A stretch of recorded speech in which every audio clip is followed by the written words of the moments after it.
And when so many of our seniors are struggling to cover their basic needs, some 22% of seniors in America are trying to survive on $15,000 a year less.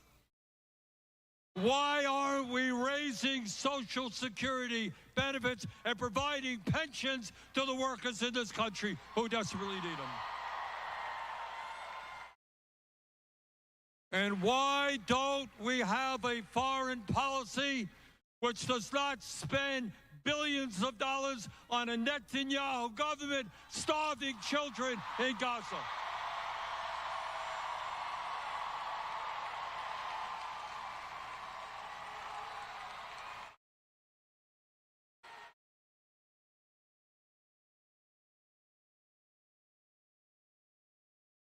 In other words, my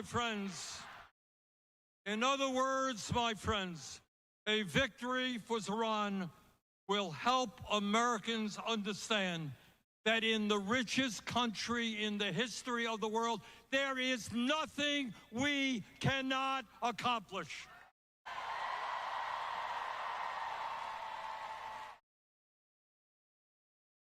Now, the oligarchs and the political establishment in New York tell us that Iran's agenda for New York is radical. Really? Time when working families in this city are finding it hard to live here because of the outrageously high cost of housing, I don't think it's radical to say that the city should freeze the rent and triple its stock of affordable housing. That ain't radical. At a time when working families can't afford the high cost of childcare, and psychologists tell us the most important years of human development, intellectual and emotional, are 0 through 4, why shouldn't we have a situation where every child in America gets the best quality child care we can provide?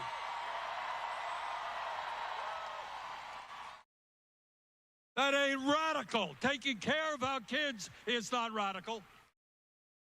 At a time when getting to work is too expensive and we want to encourage more utilization of public transportation, it is not a radical idea to say that buses in this city should be free and fast. At a time when every parent wants their kids eating good quality food, not junk food, and there are neighborhoods in this city where it is simply not affordable or possible to get that food, it is not a radical idea to say that there should be municipally funded grocery stores. And by the way, when billionaires and large corporations and the very wealthy are doing extraordinarily well, when the very richest people in this country often pay an effective tax rate lower than truck drivers or nurses,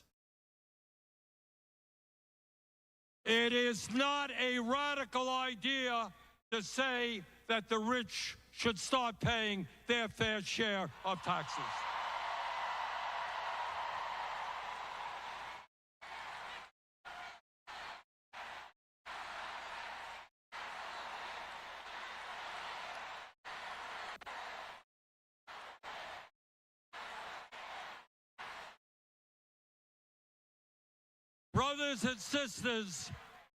Brothers and sisters, these ideas are not radical. They are common sense, and they are what the people of New York City want and need. Now, let me be very clear. As someone who served as mayor of Burlington, Vermont for 8 years, a city just a little bit smaller than New York, I can tell you absolutely that being mayor is not an easy job. In local government, the people hold you accountable for everything. For picking up the trash, for crime problems, for the quality of education their kids receive, for traffic jams, blame the mayor. And that's what mayors have to deal with. And it is not easy. Zohran Mamdani, as mayor, is not going to have all the answers. The problems facing this country and every other major city in America are in fact enormous. So let me say this to you from the bottom of my heart. When he is elected,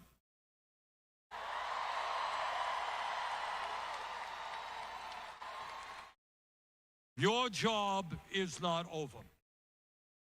Zohran is going to need your help every single day. In this unprecedented moment in our nation's history, all of us together must act in an unprecedented way. And that means governing New York City and other cities in an unprecedented way. Please do everything you can to work with Zohran in order to make him and his administration the best administration in the history of New York.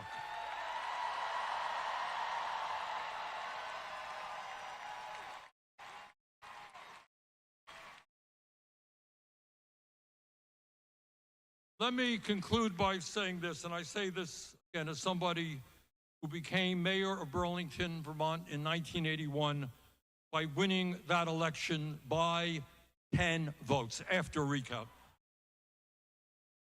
Now, I have looked at the polls here in New York. You have seen it. Polls suggest that Zohran is in the lead, and that is great. But please, please, please, do not underestimate our opponents.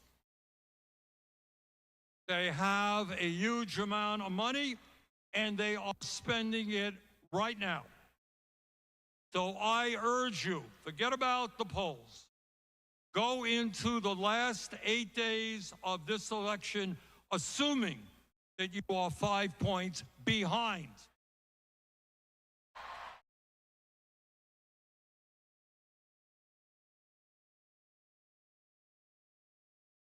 So what you guys are going to have to do, along with the other 80,000 volunteers in the Mamdani campaign, you've got to do everything that you can to bring people to the polls in early voting, which is taking place right now, and on Election Day. None of us want to wake up the day after the election and find that we lost that election because our opponents outworked us. That must not happen.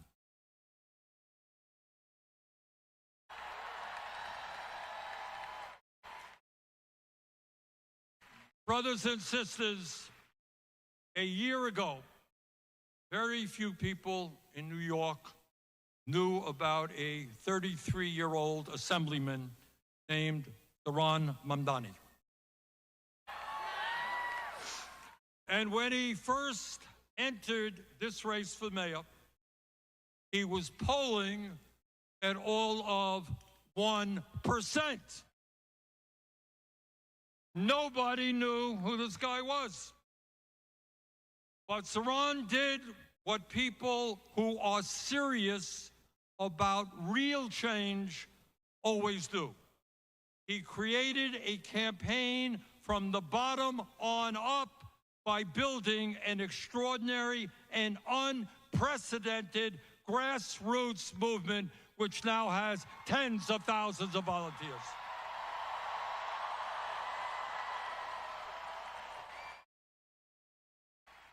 Unlike his opponents, he didn't go running to the billionaires for campaign contributions. He went to the people with an agenda that made sense to them. And despite being outspent 4-1, Iran won the primary. Brothers and sisters, with your help over the next 8 days, this young man is going to make American history. It is my honor to introduce the next mayor of the city of New York, Zohran Mamdani.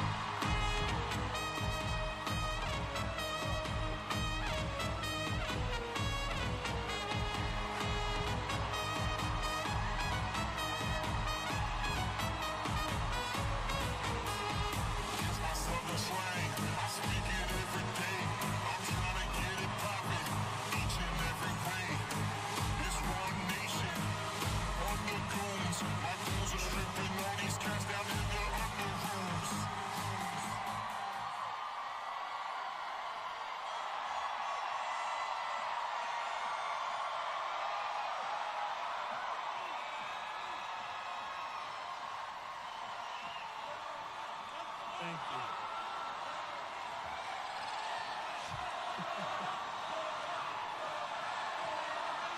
Thank you so much.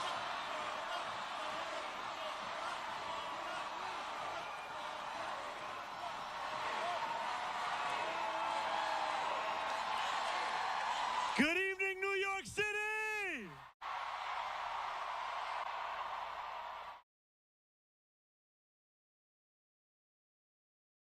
How we all doing?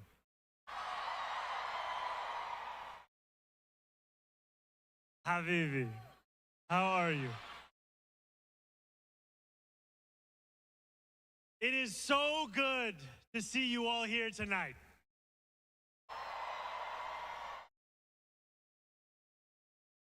Now, as you know, a politician is only as good as the team around them. So I have to ask that team to start up this teleprompter. Because right now, it's off the top of the dome.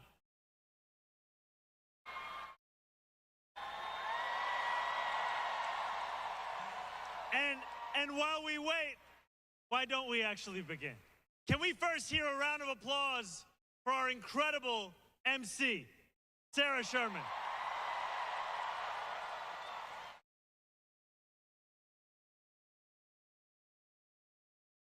Can we hear it for the elected officials, the labor leaders, and the New Yorkers who have joined us this evening?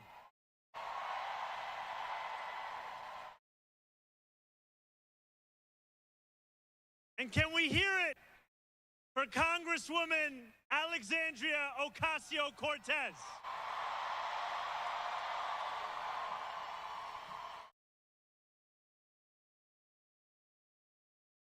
You know,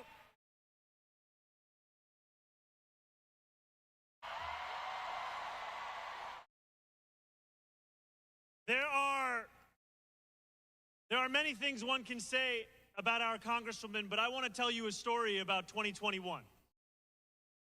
When we went on a 15-day hunger strike and won $450 million in debt relief for working-class taxi drivers. The Congresswoman was there with us on that picket line.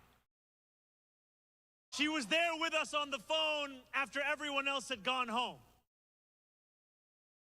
And she was there with us again in the primary of this election. And that's because she's there for working people. And now we are just getting started. And let's please make some noise for Senator Bernie Sanders.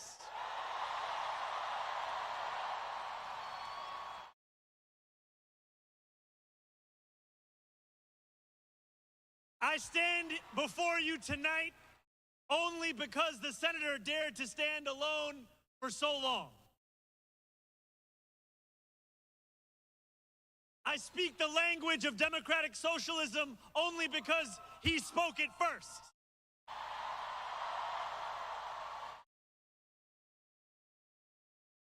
And when I ran for state assembly almost 6 years ago to the day, it was at Bernie's rally in Queensbridge Park where I led our first canvass. Signing people up for our email list, asking them for $5 or $10, and encouraging them to believe that the politics of not me, us applied to our state government just as much as our national one.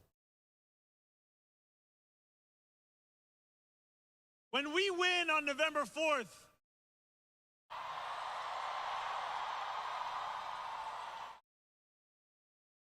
and then govern from City Hall with dignity as the foundation of our politics, it will be because of the movement that Bernie built.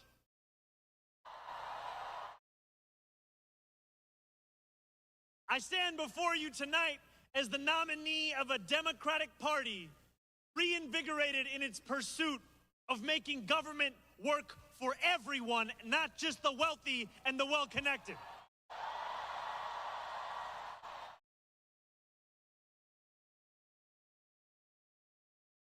Looking out at more than 13,000 of you here in Forest Hill Stadium,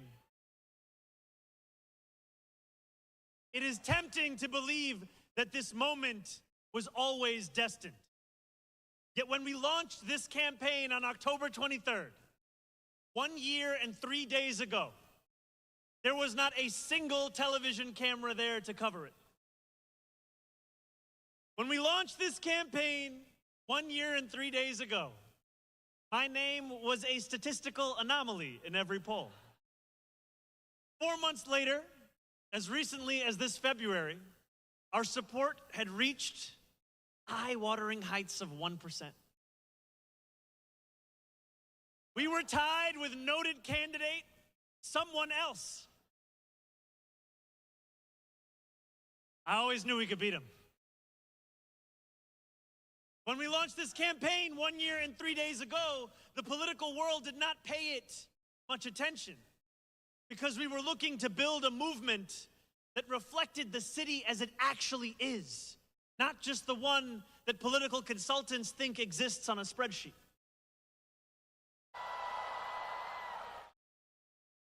And when we launched this campaign 1 year and 3 days ago, we were dismissed as a punchline in the halls of power. The idea of fundamentally changing who government serves in this city was unimaginable. Even if we gained momentum, they asked, how would we ever overcome the tens of millions of dollars in attacks that would follow? Yet we knew then what we know now. New York is not for sale.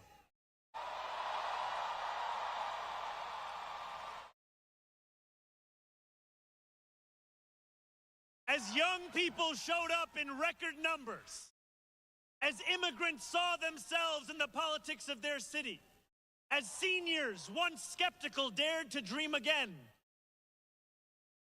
we spoke with one voice. New York is not for sale. And now, as we stand on the precipice of taking this city back from corrupt politicians and the billionaires that fund them, let our words ring out so loud tonight that Andrew Cuomo can hear them in his $8,000 a month apartment.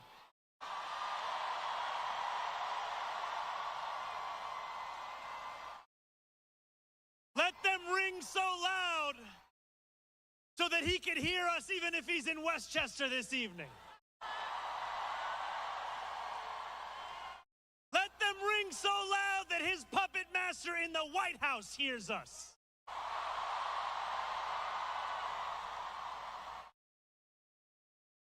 New York is not for sale.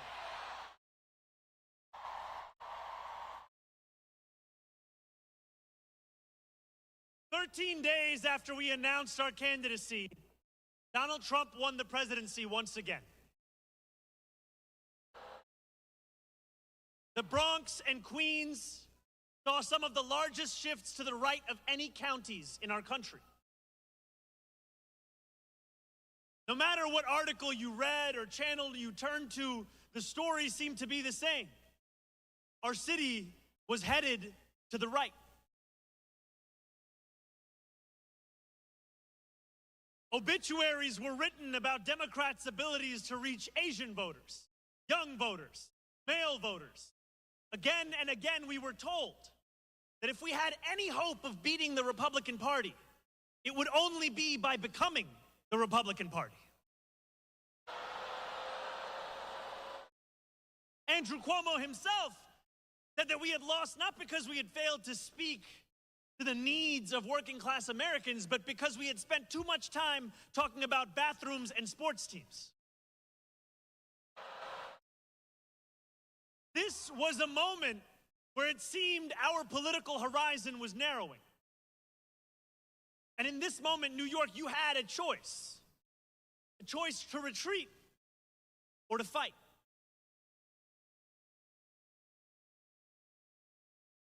And the choice that we made was to stop listening to those experts and to start listening to you.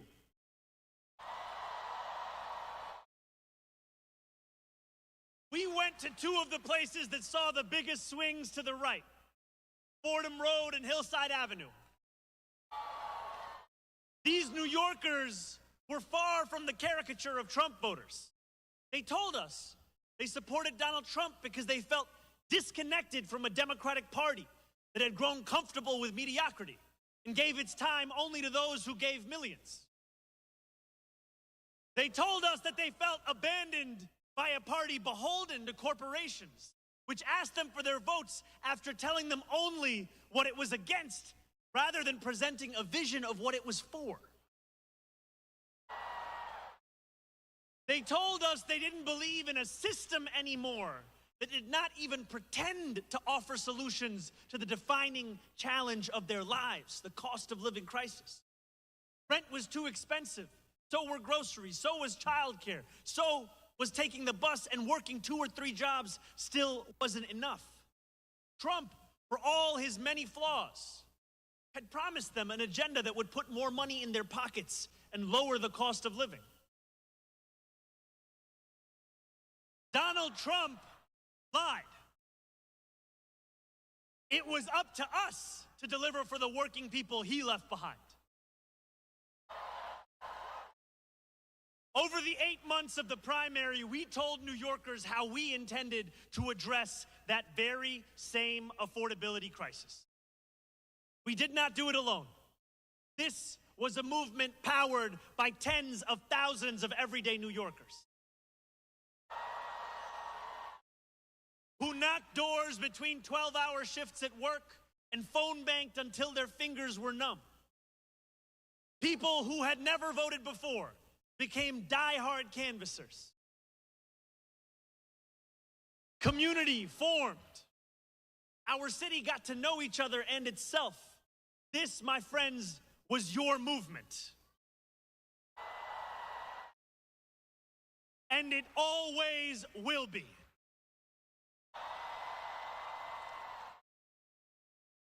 As the snow melted and the frost thawed, this campaign began to grow faster than anyone ever imagined possible. So many small donors chipped in that we had to ask you to stop donating. Please stop. We climbed the polls faster than Andrew Cuomo could dial Donald Trump's number. People started to learn how to pronounce my name.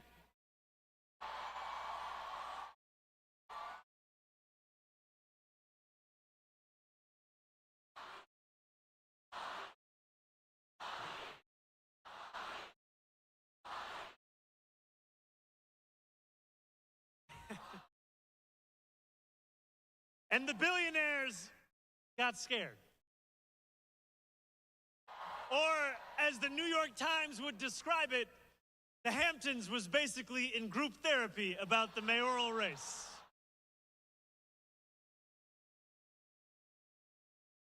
Andrew Cuomo and his corporate cronies did everything they could to make this campaign one of fear and one of smallness. Hell yeah.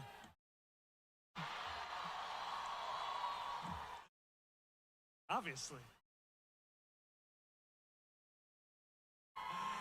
They pumped millions into this race, artificially lengthened my beard to make me seem menacing, painted our city as a dystopian hellhole, and worked night and day to divide the people of New York. They failed. When I walked the length of Manhattan just a few days before the election, hundreds of New Yorkers marched alongside me.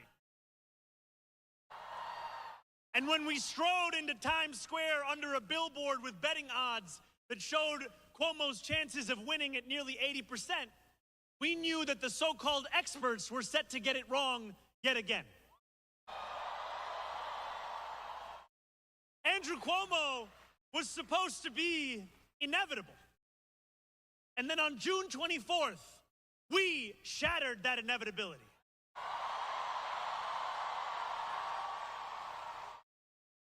We won by 13%, with the most votes in any citywide primary in New York City history.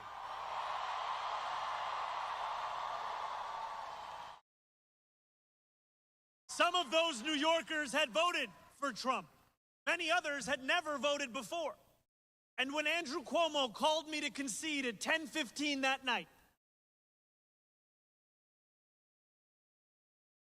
he said over the phone that we had created a tremendous force. When you insist on building a coalition with room for every New Yorker, that is exactly what you create, a tremendous force.